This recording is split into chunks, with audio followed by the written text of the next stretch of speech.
الحمد لله نحمده ونستعينه ونستهديه ونعوذ بالله من شرور أنفسنا وسيئات أعمالنا من يهده الله فلا مضل له ومن يضلل فلا هادي له وأشهد أن لا إله إلا الله وحده لا شريك له وأشهد أن محمدا عبده ورسوله يا أيها الذين آمنوا اتقوا الله حق تقاته ولا تموتن إلا وأنتم مسلمون يا أيها الناس اتقوا ربكم الذي خلقكم من نفس واحدة وخلق منها زوجها وبث منهما رجالا كثيرا ونساء واتقوا الله الذي تساءلون به والأرحام إن الله كان عليكم رقيبا يا أيها الذين آمنوا اتقوا الله وقولوا قولا سديدا يصلح لكم أعمالكم ويغفر لكم ذنوبكم ومن يطع الله ورسوله فقد فاز فوزا عظيما أما بعد فإن خير الحديث كتاب الله وخير الهدي هدي محمد صلى الله عليه وسلم وشر الأمور محدثاتها وكل محدثة بدعة وكل بدعة ضلالة وكل ضلالة في النار. ہر قسم کی تعریف و توصیف، شان و شوکت، بزرگی و کبریائی، سلطنت و بادشاہی اللہ رب العالمین کے لیے لاکھوں سے زوار ہے۔ ہم اللہ تعالیٰ ہی کی حمد و ثنا بیان کرتے ہیں اور اللہ تعالیٰ ہی سے مدد طلب کرتے ہیں اور اللہ تعالیٰ ہی سے ہدایت کے طلبگار ہیں، اور ہم اپنی نفس کی برائیوں سے اور اپنے برے اعمال سے اللہ تعالیٰ کی پناہ طلب کرتے ہیں۔ یقیناً اللہ تعالیٰ جسے ہدایت دے اسے کوئی گمراہ نہیں کر سکتا، اور جسے وہ گمراہ کر دے اسے کوئی ہدایت نہیں دے سکتا، اور میں اس بات کی گواہی دیتا ہوں کہ اللہ تعالیٰ تنہا ہے، وہی حقیقی اور سچا معبود، اس کا کوئی ساجی اور شریک نہیں، اور اس بات کی بھی گواہی دیتا ہوں کہ محمد صلی اللہ علیہ وسلم اللہ کے بندے اور اس کے رسول۔ باتوں میں سب سے بہترین بات اللہ کا کلام قرآن مجید ہے، اور سب سے بہترین ہدایت یافتہ راستہ ہمارے پیارے رسول محمد صلی اللہ علیہ وسلم کا راستہ ہے۔ باتوں میں سب سے بری بات دین میں ثواب کی نیت سے نئی بات ایجاد کرنی ہے۔ دین میں ثواب کی نیت سے ایجاد کیا گیا ہر عمل، ہر قول بدعت ہے، ہر بدعت گمراہی ہے، اور ہر گمراہی انسان کو جہنم رسید کرتی ہے۔ اس دنیا میں جہاں پر اللہ تبارک و تعالیٰ نے خیر کے کاموں کا حکم دیا ہے، خیر کی باتوں کا حکم دیا ہے، اور خیر کے کام انجام دینے کا حکم دیا ہے، اور اسی طریقے سے شر اور برے کاموں سے اللہ تعالیٰ نے دور رہنے کی تلقین بھی کی ہے اور سختی بھی کی ہے، اور سخت وعید ہے اس کی بیان بھی فرمائی۔ بہرکیف دینی اور دنیاوی اعتبار سے خیر ہو یا شر، اس راستے کا علم اللہ تعالیٰ کی توفیق کے بعد انبیاء علیہ السلام کے بغیر ناممکن ہے۔ یہ تو اللہ تعالیٰ کا ہم انسانوں پر بہت بڑا کرم اور احسان ہے کہ اللہ تعالیٰ نے ہماری رشد و ہدایت کے لیے اس دنیا میں انبیاء اور رسولوں کی بعثت کا سلسلہ جاری کیا، ورنہ اگر دنیا میں انبیاء نہ آتے تو انسان جانوروں سے بھی زیادہ بدتر ہوتا، کیونکہ اسے اللہ کی پہچان ہی نہ ہوتی۔ اور دنیا میں کوئی ایسا نبی نہیں آیا جس نے اپنی قوم کو نصیحت نہ کی ہو، کیونکہ نصیحت ہر حال میں اہل ایمان کو خاص طور سے فائدہ پہنچاتی ہے۔ ہمیشہ یہ کارگر اور نفع بخش وسیلہ اور ذریعہ رہا ہے انسانیت کو راہ راست پر لانے کے لیے۔ اسی لیے اللہ تعالیٰ نے قرآن مجید میں اپنے انبیاء کی نصیحتوں کا ذکر کیا، اور اللہ کے رسول سے خاص طور سے فرمایا وَذَكِّرْ فَإِنَّ الذِّكْرَىٰ تَنفَعُ الْمُؤْمِنِينَ۔ اللہ کے رسول آپ نصیحت کرتے جائیے، کیونکہ نصیحت یہ اہل ایمان کو ہمیشہ فائدہ دیتی ہے، ہمیشہ فائدہ پہنچاتی ہے۔ اور انبیاء کا جو سلسلہ شروع ہوا، آغاز ہوا، نوح علیہ السلام نے اپنی قوم کے درمیان 950 سال کا عرصہ گزارا اور بس اپنے مقام کو جتانے کے لیے اتنا سا کہا، انصح لکم، میں تمہاری خیر خواہی چاہتا ہوں، میں تمہارا خیر اندیش، میں تمہارا ویل وشر۔ ہود علیہ السلام نے اپنی قوم سے کہا، انی لکم ناصح امین، میں تمہارے لیے نصیحت کرنے والا اور امانت دار ہوں۔ صالح علیہ السلام نے ایک لمبے عرصے تک اپنی قوم کو رسالت کی اہمیت بتائی، اللہ کے مقام سے اجاگر کیا، توحید کی عظمت کو ان کے سامنے بیان کیا، شرک کے خطروں کو ان کے سامنے واضح کیا، پھر بھی ان کی قوم نے ان کی نصیحت کو بالکل بھی تسلیم نہیں کیا، روگردانی برت لی، منہ پھیر لیا، تکبر کیا، اللہ تعالیٰ کی بھیجی ہوئی اونٹنی کی کونچلیوں اور پیروں کو کاٹ دیا، اللہ کا عذاب آ اترا۔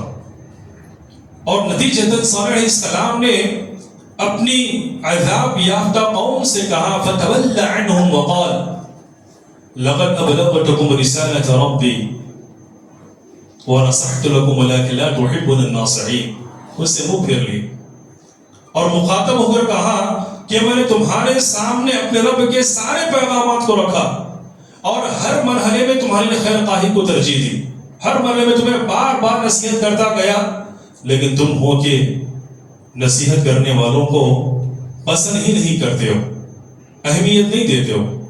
تو نصیحت کرنا، وعظ کرنا، قرآنی آیات اور احادیث کی روشنی میں بالخصوص یہ انبیاء کا وتیرہ، انبیاء کی اخلاق اور بالخصوص محمد صلی اللہ علیہ وسلم کی سیرت اور آپ کا اہم کردار رہا ہے۔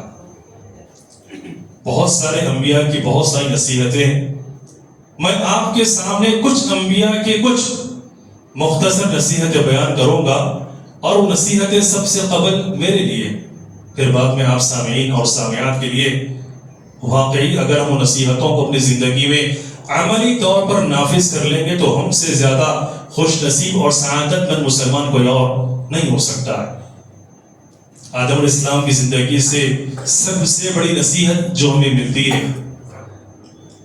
وہ نصیحت یہ ملتی ہے کہ انسان اگر اس سے ادنا سے بھی چوک ہو جائے، غفلت ہو جائے، لاپرواہی ہو جائے، فوری وہ اللہ کی طرف رجوع کرے، توبہ و استغفار کا اہتمام کر۔ یقین جانیے آسمان بھر کے خطا ہی کیوں نہ ہو، آپ کے پاس آسمان بھر کے گناہ کیوں نہ ہو، اللہ کی رحمت سے مایوس مت ہوئیے۔ آپ آدم اسلام کی زندگی میں بتاتی ہے کہ فوری آپ اللہ کی طرف رجوع کرتے ہوئے اللہ سے اس دعا کی درخواست کریں، ربنا ظلمنا انفسنا وان لم تغفر لنا وترحمنا لنكونن من الخاسرین۔ پروردگار ہم نے اپنے آپ پر ظلم کیا، اگر تو ہم پر رحم نہیں کرے گا، تو ہماری خطاؤں کو درگزر نہیں فرمائے گا، تو ہم تو خسارہ اٹھانے والوں میں سے ہو جائیں گے۔ نور اسلام کی زندگی تو عبرتوں اور نصیحتوں سے معمور ہے، بہت ساری ایک لمبی مدت اپنی قوم کے درمیان گزارا اور بہت اہم پند و نصائح سے اپنی قوم کو نوازا، بہت ساری نصیحتوں سے۔ لیکن ان نصیحتوں میں قرآن کریم نے ان کی جن باتوں کو نقل کیا وہ یہ کہ کسی بھی اہل ایمان کو حقارت کی نگاہوں سے نہیں دیکھنا چاہیے، کیونکہ ان کے قوم کے متکبرین، ان کے قوم کے اہل مغرور ہمیشہ اہل ایمان کو حقارت کی نگاہوں سے دیکھتے تھے، گرا کر دیکھتے تھے، ان کے مقام کو گھٹانے کی کوشش کرتے تھے، اور ساتھ ہی میں ان کی قوم کو انہوں نے بکثرت استغفار کا حکم دیا۔ بکثرت انسان اٹھتے بیٹھتے چلتے پھرتے ہمیشہ استغفار کا اہتمام اسے کہتے رہنا چاہیے۔ سلف کہتے ہیں کہ سب سے خوش نصیب وہ مسلمان ہوتا ہے جو قیامت کے روز اپنے نام اعمال میں بکثرت استغفار کو پائے گا انشاءاللہ۔ تو اس سے زیادہ خوش نصیب کوئی نہیں ہو سکتا۔ نور اسلام نے اپنی قوم کو استغفار کی دعوت دی اور اس کے فائدے بیان کیے۔ فَقُلْتُ اسْتَغْفِرُوا رَبَّكُمْ إِنَّهُ كَانَ غَفَّارًا يُرْسِلِ السَّمَاءَ عَلَيْكُمْ مِدْرَارًا وَيُمْدِدْكُمْ بِأَمْوَالٍ وَبَنِينَ وَيَجْعَلْ لَكُمْ جَنَّاتٍ وَيَجْعَلْ لَكُمْ أَنْهَارًا مَا لَكُمْ لَا تَرْجُونَ لِلَّهِ وَقَارًا۔ میں نے کہا، میرے پروردگار نے قوم سے کہا کہ تم اپنے رب سے اپنے گناہوں کی معافی طلب کرو، آسمان سے موسلادھار بارش کو نازل فرمائے گا، بیٹوں کی دولت سے اللہ تعالیٰ تم کو نواز دے گا، تمہارے لیے باغات کو جاری کر دے گا، جنتیں بنوائے گا تمہارے لیے. یہ سارے فائدے انسان کو بس استغفار کا اہتمام کرنا چاہیے. نور اسلام کی زندگی کی ایک اہم ترین نصیحت. اور دوسری بڑی نصیحت قرآن کریم میں اللہ نے ان کی خوبی کو ذکر کیا. سورۃ الاسراء، ذریۃ من حملنا مع نوح انہ کان عبدا شکورا. وہ نسل جسے ہم نے نوح کے ساتھ کشتی میں سوار کرایا تھا وہ بہت بڑا شکر گزار بندہ تھا. مفسرین کہتے ہیں کہ نوح علیہ السلام کی پیاری سی عادت تھی، کھانے کے لیے جب بیٹھتے، جب پانی کے لیے تشریف رکھتے تو کھانے کے ہر لقمے پر، پورے کھانے سے فارغ ہونے کے بعد نہیں بلکہ کھانے کے ہر لقمے پر اور پانی کے ہر گھونٹ پر اللہ کا شکر ادا کرتے ہوئے اللہ کی تعریف بیان کرتے تھے. تو اللہ تعالیٰ کو ان کی ادا اتنی پسند آئی کہ رہتی دنیا تک تلاوت کی جانے والی آیتوں میں ان کی اس خوبی کو محفوظ کرتے ہوئے ان کے مقام کو بیان کرتے فرمایا انہ کان عبدا شکورا، وہ سب سے بڑا شکر گزار بندہ تھا. ایک چھوٹی سی خوبی، ایک چھوٹا سا عمل، ایک چھوٹی سی نصیحت جس میں آج کے کئی مسلمان لاپرواہی کے شکار، غفلت کے شکار. اور یہی بات کی نصیحت اللہ کے رسول نے اپنی امت کو بھی کی. ان اللہ لا يرضى عن العبد ان ياكل الاكله او يشرب الشربه فيحمده عليها. اللہ تعالیٰ اپنے بندے سے اس بات کو پسند کرتا ہے، اللہ اس مسلمان سے راضی ہو جاتا ہے جو کھانے کے ہر لقمے پر اور پانی کے ہر گھونٹ پر اللہ کا شکر ادا کرتے ہوئے الحمدللہ کہتا ہے. پتہ نہیں کون سی نہیں کہ اللہ تعالیٰ کو پسند آ جائے اور کس رزق اور کس نیکی پر اللہ تعالیٰ اپنی رضا ہم پر نازل فرما دے اور ہمیں جنت کا مستحق بنا دے. ایسی نصیحتوں کو مسلمانوں کو اہمیت دینی چاہیے، اسے نظر انداز نہیں کرنا چاہیے. کسی بھی نیکی سے اللہ تعالیٰ راضی ہو سکتا ہے. آگے بڑھیں گے تو بہت سے انبیاء کی اور بھی نصیحت ہے، لیکن خاص طور سے ایک طرف رشتہ تھا ایمان کا اور دوسری طرف رشتہ تھا شرک اور کفر کا.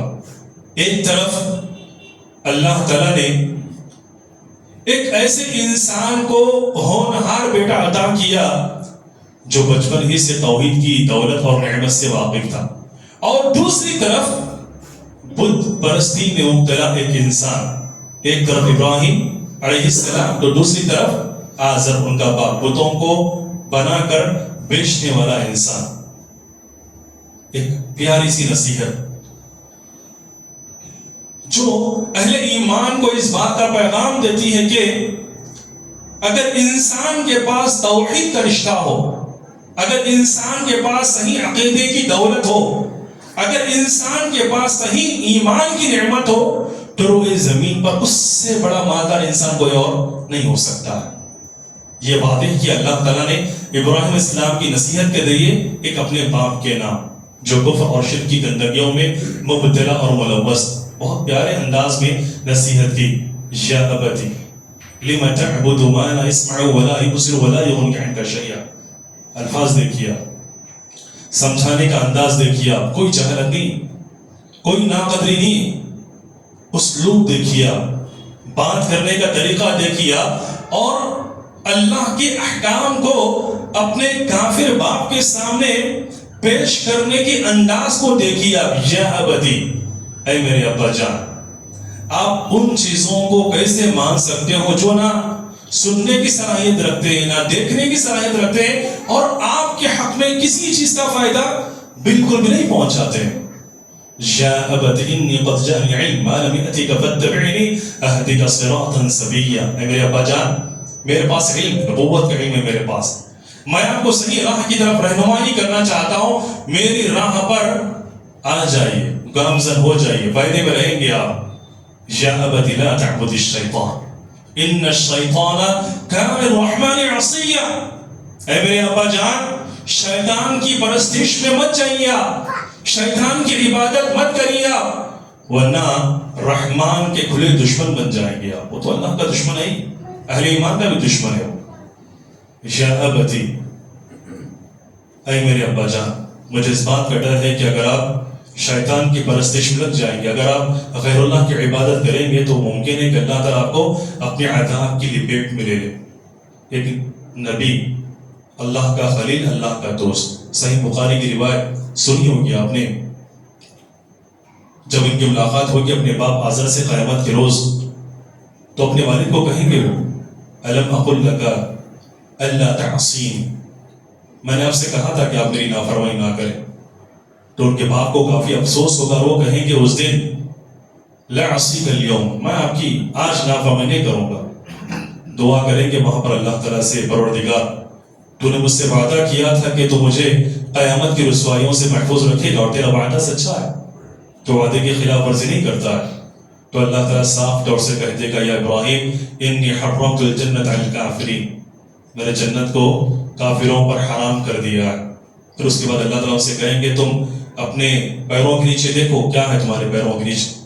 دیکھیں گے ایک جانور اپنی غلاظت کے ساتھ لت پت ہوگا اور اسے پیروں سمیت گھسیٹ کر جہنم کی آگ میں ڈالا جائے گا. وہ ان کا باپ ہوگا، ابراہیم علیہ السلام کا باپ ہوگا. وہ تو اللہ تعالیٰ کے پاس شرک میں اور کفر میں ڈوبے ہوئے انسان کا کوئی مقام نہیں ہوتا، چاہے وہ نبی کا باپ ہی کیوں نہ ہو، نبی کا باپ ہی کیوں نہ ہو. تو یہ ایک بڑی نصیحت ابراہیم علیہ السلام کی زندگی سے کہ بندے کے پاس ایمان اور توحید سے بڑی دولت کوئی نہیں ہوتی ہے. اگر آپ کے پاس یہ دولت گم ہو جائے، اس دولت سے آپ اگر محروم ہو جاؤ، تو نبی کا رشتہ بھی آپ کے حق میں کوئی کام نہیں آتا ہے. قیامت کے روز یہ بھی رشتہ آپ کے حق میں آپ کو اللہ کے عذاب سے بالکل بھی سیف اور بچا نہیں سکتا. آگے ہم اور جائیں گے تو کچھ موسیٰ علیہ السلام کی زندگی کی بڑی بڑی نصیحتیں، جو یہود نے ان کو ستایا، جو تکلیفیں پہنچائی، جو ان کے ساتھ شرارتیں کی، ان کی زندگی کا سب سے بڑا سبق اللہ کی ذات پر توکل. اگر یہ بندے کے پاس آ جائے نا، تو دنیا کی کسی بھی مصیبت سے آپ آسانی سے مقابلہ کر پاؤ گے، آپ آسانی کے ساتھ مقابلہ کر پاؤ گے. کہا کہ اتنے بیچ راستے میں آپ نے ہمیں ڈاک کھڑا کر دیا. فرعون کی غلامی ہمارے لیے بہتر تھے، سکون میں ہوتے کم سے کم وہاں پر مانا کہ جانوروں کی طرح محنت اور مزدوری کر رہے تھے، لیکن کم سے کم زندہ تھے. اور یہاں پر آپ نے ہمیں بیچ راستے میں لا کھڑا کر دیا، سامنے سمندر، چھلانگ لگائیں گے تو موت طے، اور پیچھے وہاں پر فرعون، وقت کا سب سے بڑا ظالم، وقت کا سب سے بڑا سفاک، سب سے بڑا خون ریز انسان. بڑوں کو دو دور کی بات ہے، بچوں کو یہ زندہ نہیں رکھتا تھا. وہ دو طرف بھی موت ان کے منتظر تھے. اس موقع پر موسیٰ علیہ السلام نے کہا کلا ان معی ربی سیہدین، ہرگز نہیں ہو سکتا ہے. جو توکل جو انہوں نے ظاہر کیا، مصیبت کو اپنی آنکھوں کے سامنے دیکھ رہے ہیں، وہ فرعون کا لشکر اور پیچھے سمندر، دو مصیبتوں کو، بڑی آزمائشوں کو اپنی آنکھوں سے دیکھ کر بھی اپنے معاملات اور مسائل کو رب کے حوالے کرنا، اسی کا نام توکل ہے. اسی کا نام توکل. جو الفاظ کہے انہوں نے اللہ تعالیٰ کی ذات میں، اللہ کی شان میں، کہ میرا ساتھ، میرے ساتھ میرے اللہ تعالیٰ ہے، اور وہ مجھے ہرگز ضائع نہیں کرے، ہرگز مجھے ضائع بالکل بھی اللہ نہیں فرمائے گا.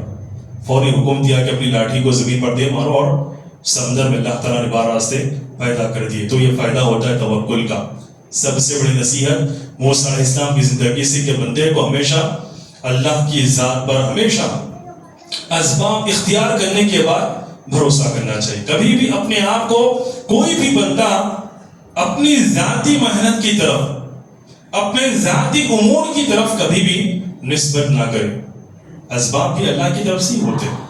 اسباب اپنا کر آپ اپنے آپ کو اللہ کے حوالے کر دیں. یقین جانیے اللہ کی ذات پر کما حق توکل کرنے والے انسان کے لیے اللہ تعالیٰ مکمل طریقے سے کافی ہو جاتا ہے، مکمل طریقے سے.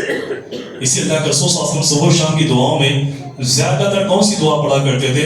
حسبی اللہ لا الہ الا ہو علیہ توکلت وہو رب العرش العظیم. اللہ کے رسول کے بارے میں آتا کہ اللہ کے رسول صبح 7 مرتبہ فجر کے بعد اور شام میں 7 مرتبہ اس دعا کا اہتمام کرتے، جس میں کہا کرتے تھے حسبی اللہ لا الہ الا ہو، میرے لیے تو اللہ کافی ہے، اس کے سوا کوئی سچا معبود حقیقی نہیں ہے. اسی پر میں نے بھروسہ کیا، اسی کی ذات پر میں نے بھروسہ کیا، کیونکہ وہ عرش عظیم کا بھی پروردگار ہے۔ یہ آپ دعا پڑھ لیں گے تو انشاءاللہ دنیا کی ہر مصیبت سے آپ لڑ جاؤ گے، ہر مصیبت سے آپ مقابلہ آسانی کے ساتھ کر پاؤ گے۔ یا پھر یہ دعا حسبنا اللہ ونعم الوکیل، اللہ تعالیٰ ہمارے لیے کافی ہے اور وہ سب سے بہترین کارساز، سب سے بہترین کارساز، اس سے بہتر کارساز، اس سے بہتر حامی اور مددگار کوئی اور نہیں ہو سکتا۔ اب تھوڑا اور آگے بڑھیں گے تو عیسیٰ علیہ السلام کی زندگی بھی ایک بہت بڑی نصیحت تھی۔ جب تک وہ اپنی قوم کے درمیان تھے انہوں نے توحید کی طرف بلایا، ان اللہ ربی و ربکم فاعبدوہ ان ھذا صراط مستقیم، اللہ تعالیٰ ہی میرا بھی رب ہے اور تمہارا بھی پروردگار ہے، پکارنا ہے، عبادت کرنی ہے تو محض اس کی عبادت کرو اور اس کی اطاعت میں کسی اور کو شریک بالکل بھی مت کرو۔ پھر اس کے بعد بلغ العلا بکمالہ کشف الدجی بجمالہ حسنت جمیع خصالہ صلوا علیہ وآلہ، محمد صلی اللہ علیہ وسلم۔ آپ کی ساری زندگی تو نصیحتوں سے لبریز، نصیحتوں سے معمور ہے، اور اللہ کے رسول کی زندگی کا ہر لمحہ نصیحتوں سے بھرا پڑا ہے، نصیحتوں سے بھرا پڑا ہے۔ کچھ منتخب نصیحتیں میں نے آپ کے لیے چنی ہیں، ان نصیحتوں کو میں آپ کے سامنے گوش گزار کرنے کی کوشش کروں گا انشاءاللہ۔ اللہ کے رسول محمد صلی اللہ علیہ وسلم کی زندگی یوں تو ہر مسلمان کے لیے اسوہ ہے اور نمونہ ہے، اور آپ کی زندگی کا ہر مرحلہ جہاں بھی مسلمان آپ کی اقتداء اور پیروی کرے گا وہ خیر، سعادت اور برکتوں سے محروم نہیں رہے گا۔ اللہ کے رسول بہت پیارے انداز میں کبھی نصیحت فرماتے اور کبھی بڑے سخت انداز میں نصیحت فرماتے کہ آپ کی آنکھیں سرخ ہو جاتی، آپ کا چہرہ مکمل لال ہو جاتا، گویا کہ آپ کسی آنے والے عذاب سے ڈرانے والے ہوں، جیسے فوج کا کمانڈر لشکر کو ڈراتا ہے۔ کبھی اس انداز میں اللہ کے رسول اپنی قوم کو نصیحت کیا کرتے، کبھی حکمت بھرا انداز تو کبھی کچھ ترغیب دلاتے ہوئے، شوق دلاتے ہوئے، اور کبھی خوفناک جہنم کے مناظر کو بیان کرتے ہوئے، اور کبھی قبر کے عذاب سے ڈراتے ہوئے اللہ کے رسول اپنی قوم کو نصیحت فرمایا کرتے۔ اللہ کے رسول کہا کرتے تھے کہ میں نے بہت سارے منظر دیکھے، میں اللہ نے غیبی کافی مناظر مجھے دکھائے، لیکن سب سے بھیانک منظر، دلوں کو دہلا دینے والا، رونگٹے کھڑا کرنے والا اگر کوئی منظر ہے، خوفناک منظر، تو وہ قبر کا منظر۔ تم اس سے اللہ کی پناہ طلب کرتے ہو، تم اس سے اللہ کی پناہ طلب کرتے ہو۔ تو کبھی یہ انداز ہوتا اللہ کے رسول محمد صلی اللہ علیہ وسلم کا، تو کبھی جہنم کے بھیانک مناظر، تو کبھی دجال کے فتنے سے آگاہ کرتے اللہ کے رسول، تو کبھی اللہ کے رسول محمد صلی اللہ علیہ وسلم یاجوج اور ماجوج کے فتنوں سے اپنی امت کو آگاہ فرماتے اور یہ کہتے ہیں کہ تم ان کے فتنوں سے بھی پناہ طلب کرتے رہو، فتنوں سے پناہ مانگتے رہو۔ ہر فتنے سے اللہ کے رسول صلی اللہ علیہ وسلم نے اپنی امت کو ڈرایا ہے، دھمکایا ہے، نصیحت کی ہے۔ اور خاص طور سے اللہ کے رسول کبھی کچھ ایسے الفاظ فرماتے کہ صحابہ کرام آگے سے مانگ کرتے اللہ کے رسول، بڑا اچھا لگ رہا ہے اللہ کے رسول، آنکھیں نم ہو چکی ہیں، دل کہاں پر اللہ کے رسول، کچھ نصیحت کر دیجئے نا آپ۔ تو اللہ کے رسول پھر الگ سے ان کو نصیحت کرتے۔ عرباز میں ساریہ فرماتے رضی اللہ عنہ کہ اللہ کے رسول نے کچھ ایک مرتبہ ایسا ہی مؤثر بیان دیا، ایک ایسا بیان دیا جسے سن کر، اس نصیحت کو سن کر ہماری آنکھوں سے زاروں قطار آنسو بہنے لگے، دل میں کب کبھی پیدا ہو گئے، دل ہمارے تھرا اٹھے کہ اللہ کے رسول ایسے لگ رہا ہے کہ کوئی انسان دنیا سے رخصت ہو رہا ہو اور اپنا آخری پیغام ہمیں کچھ سنانا چاہتا ہو، کچھ بتا دیجیے اللہ کے رسول۔ تو اللہ کے رسول کہتے علیکم بتقوی اللہ، اللہ کے تقوی کو لازم پکڑو مسلمانوں، ہمیشہ ہر حال میں اللہ سے ڈرتے رہو مسلمانوں۔ جتنا تقوی آپ کے پاس آئے گا انشاءاللہ اتنا آپ حلال کی زندگی گزارو گے اور حرام کی زندگی سے آپ دور رہو گے۔ اور پھر اللہ کے رسول محمد صلی اللہ علیہ وسلم نے اسی حدیث میں اپنی امت کو بدعتوں سے دور رہنے کی تلقین کی، صحابہ کرام اور سلف کے راستے کو مضبوطی سے پکڑنے کا حکم دیا اور خلفاء کی راہ پر سختی سے چلنے کا حکم دیا۔ اسی طریقے سے اللہ کے رسول محمد صلی اللہ علیہ وسلم کی اور ایک نصیحت، کبھی مسجد میں اللہ کے رسول تشریف فرما ہوتے، کسی صحابی کو دیکھ لیتے تو اللہ کے رسول خاص طور سے بلا کر ان نصیحت فرماتے. برا نہیں مانتے صحابہ کرام، ان کی خوش نصیبی تھی کہ اللہ کے رسول کی موجودگی میں کچھ اچھی بات سن لیں، اس سے بڑا کوئی خوش نصیب رہا کوئی اب نہیں ہو سکتا ہے. معاذ بن جبل کو اللہ کے رسول صلی اللہ علیہ وسلم نے دیکھا اور اپنے قریب بلایا. معاذ بن جبل کو اپنے قریب بلایا اور بلا کر معاذ بن جبل سے اللہ کے رسول نے فرمایا، کیا فرمایا اللہ کے رسول نے؟ یا معاذ واللہ انی لا احبک، قسم ہے اللہ کی معاذ میں آپ سے محبت کرتا ہوں. اللہ کے رسول نے کہا قسم اللہ کی میں تم سے محبت کرتا ہوں. معاذ دو مرتبہ اللہ کے رسول نے کہا. اسی لیے میں تمہیں اس بات کا حکم دے رہا ہوں معاذ، فلا تدعن دبر كل صلاة تقول اللهم اعني على ذكرك وشكرك وحسن عبادتك. میں تم سے محبت کرتا ہوں، اس لیے حکم دیتا ہوں کہ تم کسی بھی فرض نماز کے بعد یہ دعا کرنا مت بھولو، مت چھوڑو اس دعا کو کرنا کہ اللہ تو میری مدد فرما تجھے یاد کرنے پر، تیری ہر نعمت پر تیرا شکر ادا کرنے پر، اور بہترین طریقے سے تیری عبادت انجام دینے پر. آسان سی دعا ہے، چھوٹی سی دعا ہے، پابندی کرو کہ آپ تو یقین مانی اللہ کے رسول کی محبت ہمیں بھی نصیب ہوگی انشاءاللہ. جب اللہ کے رسول نے اتنی تاکید کے ساتھ معاذ بن جبل کو کہا تو مطلب یہ ہے کہ ہر وہ مسلمان اللہ کے رسول کی محبت کا ہمکنار، اللہ کے رسول کی محبت سے شرفیاب اور سعادت مند ہو سکتا ہے جب وہ ہر فرض نماز کے بعد اس دعا کا اہتمام کرے گا انشاءاللہ. چھوٹی سی دعا ہے، اللہم اعنی علی ذکرک وشکرک وحسن عبادتک. شیخ الاسلام ابن تیمیہ فرماتے ہیں قرآن اور حدیث کی ساری دعاؤں کا میں نے جائزہ لیا تو سب سے زیادہ فضیلت والی دعا میں نے اسی دعا کو پایا، اللہم اعنی ذکرک وشکرک وحسن عبادتک. پھر اس کے بعد اللہ کے رسول محمد صلی اللہ علیہ وسلم نے حجۃ الوداع کے موقع پر اپنی امت کے نام بہت سارے اہم پیغامات بیان فرمائے جو دلوں کو جھنجھوڑ دینے والے اور ایک مسلمان کو دوسری مسلمان سے محبت اور الفت سکھانے کے لیے تھے. اللہ کے رسول نے اپنی امت کو نصیحت کرتے ہوئے فرمایا لا تحاسدوا، آپس میں ایک دوسرے سے حسد مت کرو، جس کو جو مل گیا وہ مل گیا. حسد اور جلن ایسی بری عادتوں سے اپنے آپ کو دور رکھو. وَلَا تَنَاجَشُوا، جو مارکیٹ میں جاؤ تو قیمتیں مت بڑھاؤ، کسی مسلمان کو کسی مجبور کو تکلیف مت دو. وَلَا تَبَاغَضُوا، ایک دوسرے سے بے رخی مت اختیار کرو، ایک دوسرے کو نظر انداز مت کرو، اگنور مت کرو. وَلَا تَدَابَرُوا، ایک مسلمان دوسرے مسلمان کے پیٹھ پیچھے ہرگز بھی غیبت نہ کرے. وَلَا يَبِعْ بَعْضُكُمْ عَلَى بَيْعِ بَعْضٍ، کوئی مسلمان کسی اور مسلمان کی بیع پر فروخت نہ کرے. وہ اگر بیچ رہا ہو تو اسے بیچنے دو، آگے بڑھ کر تم وہ چیز بیچنے مت جاؤ، اس کا خسارہ مت کرو. وَكُونُوا عِبَادَ اللَّهِ إِخْوَانًا، آپس میں اللہ کے بندے ہو، مل جل کر رہو، بھائی بھائی بن کر رہو. المسلم اخو المسلم، ایک مسلمان دوسرے مسلمان کا بھائی، لا یظلمو، اس پر ظلم نہ کرے.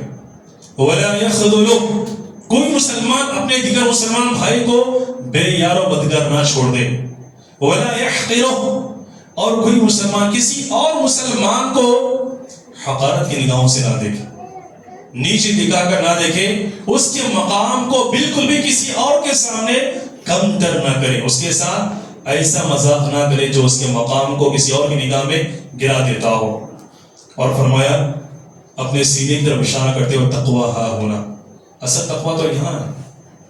بحسب امرئ من الشر ان يحقر اخاه المسلم، آدمی کے برا ہونے کے لیے اتنا کافی ہے کہ وہ اپنے ہی ایک مسلمان بھائی کو اپنی نگاہوں سے حقارت کی نگاہوں سے دیکھے، کسی مسلمان کو گرا کر دیکھے، وہ آدمی کے برا ہونے کے لیے کافی.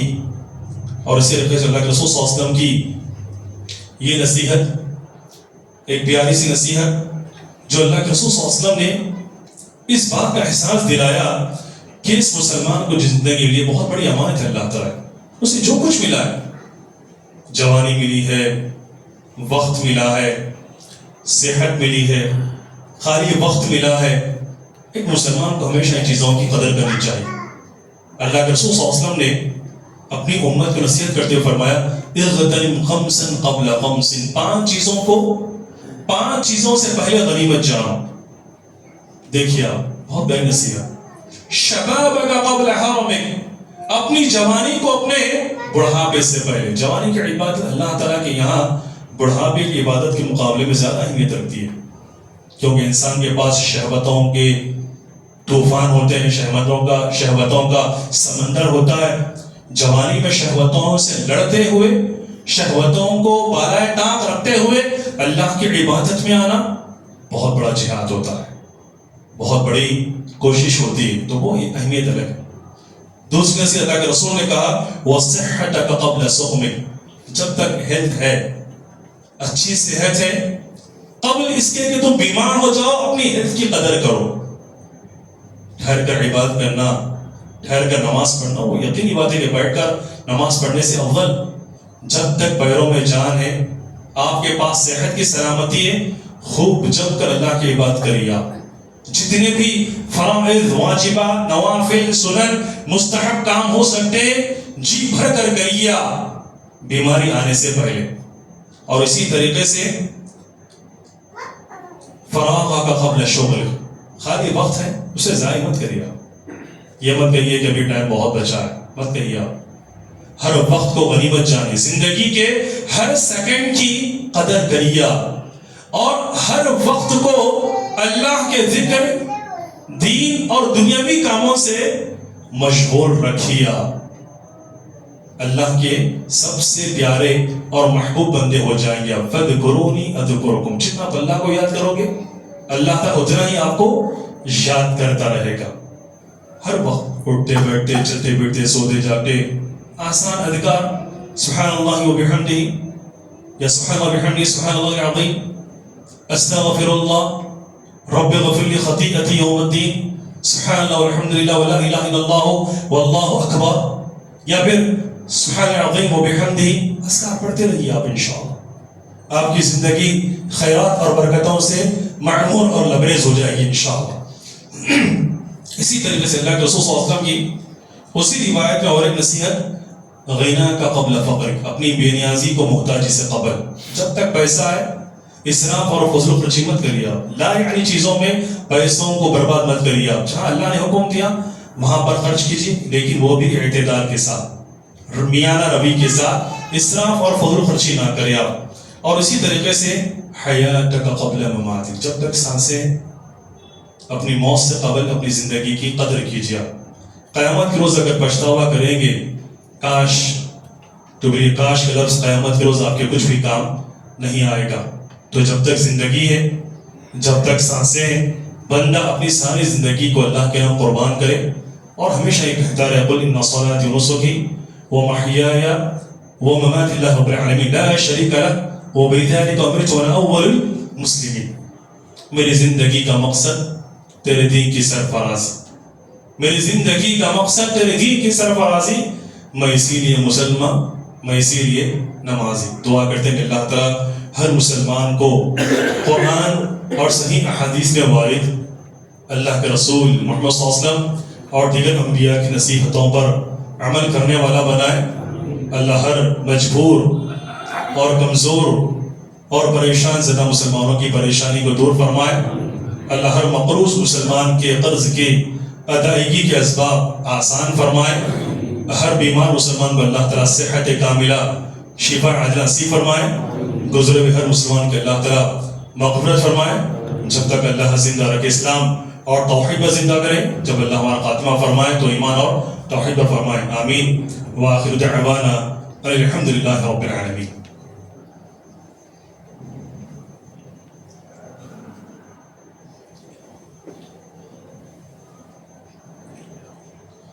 الحمد لله نحمده ونستعينه ونستهديه ونعوذ بالله من شرور انفسنا ومن سيئات اعمالنا، من يهدي الله فلا مضل له ومن يضلل فلا هادي له، واشهد ان لا اله الا الله وحده لا شريك له، واشهد ان محمدا عبده ورسوله. ربنا آتنا في الدنيا حسنه وفي الاخره حسنه وقنا عذاب النار.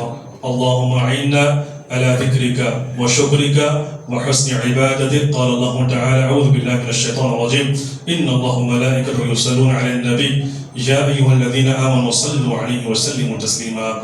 اللهم صل على محمد وعلى آل محمد كما صليت على إبراهيم وعلى آل إبراهيم إنك حميد مجيد. وبارك على محمد وعلى آل محمد كما باركت على إبراهيم وعلى آل إبراهيم إنك حميد مجيد. عباد الله رحمكم الله، إن الله يأمر بالعدل والإحسان وإيتاء القربى وينهى عن الفحشاء والمنكر والبغي يعظكم لعلكم تذكرون. واذكروا الله يذكركم ولذكر الله أكبر والله يعلم ما تصنعون.